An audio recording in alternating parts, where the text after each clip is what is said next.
चलिए दोस्तों, आज का हमारा टॉपिक है फिजिक्स चैप्टर 2 क्लास 12 का मोस्ट इम्पॉर्टेंट प्रश्न। तो सबसे पहले चलिए देख लेते हैं। पहला प्रश्न है सबसे मोस्ट इम्पॉर्टेंट, संधारित्र की धारिता की परिभाषा।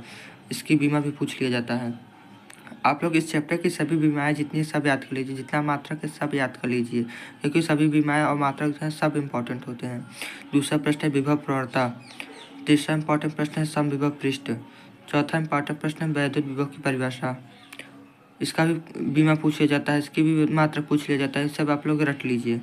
पांचवा प्रश्न, किसी वैद्युत द्विध्रुव के अक्ष अर्थात अनुदैर्ध्य स्थिति पर स्थित किसी बिंदु पर वैद्युत विभव का सूत्र स्थापित कीजिए। इसका डेरिवेशन पूछ लिया जाता है।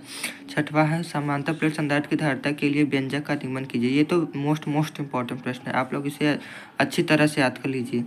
सातवां प्रश्न, सिद्ध कीजिए कि निरक्षीय स्थिति में वैद्युत द्विध्रुव द्वारा वैद्युत विभव शून्य होता है। इसका भी डेरिवेशन पूछा जाता है, इसको आप याद कर लीजिए। आठवां प्रश्न सबसे मोस्ट इम्पॉर्टेंट प्रश्न है, सिद्ध कीजिए कि आवेशित संधारित्र की स्थितिज ऊर्जा U बराबर हाफ CV² होती है। तो आप लोग जितने सारे इम्पॉर्टेंट प्रश्न देख लीजिए एक बार फिर से। पहला प्रश्न है संधारित्र की धारिता की परिभाषा। दूसरा प्रश्न है विभव प्रवणता। तीसरा प्रश्न है समविभव पृष्ठ। चौथा प्रश्न है वैद्युत विभव की परिभाषा।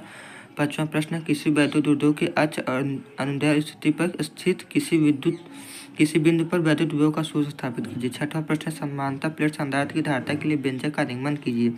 सातवां प्रश्न सिद्ध कीजिए कि निरक्षीय स्थिति में वैद्युत द्विध्रुव द्वारा वैद्युत विभव शून्य होता है। आठवां प्रश्न सिद्ध कीजिए कि आवेशित संधारित्र की स्थितिज ऊर्जा U बराबर हाफ CV² होती है। तो ये चैप्टर सेकंड का सबसे मोस्ट इम्पॉर्टेंट प्रश्न है, आप लोग इसे अच्छी तरह से रट लीजिए, इसी में से प्रश्न आएगा। अगर आप लोगों को मेरा वीडियो अच्छा लगा हो तो आप मेरे इस वीडियो को लाइक कीजिए, शेयर कीजिए और मेरे चैनल को सब्सक्राइब कर लीजिए। Thank you.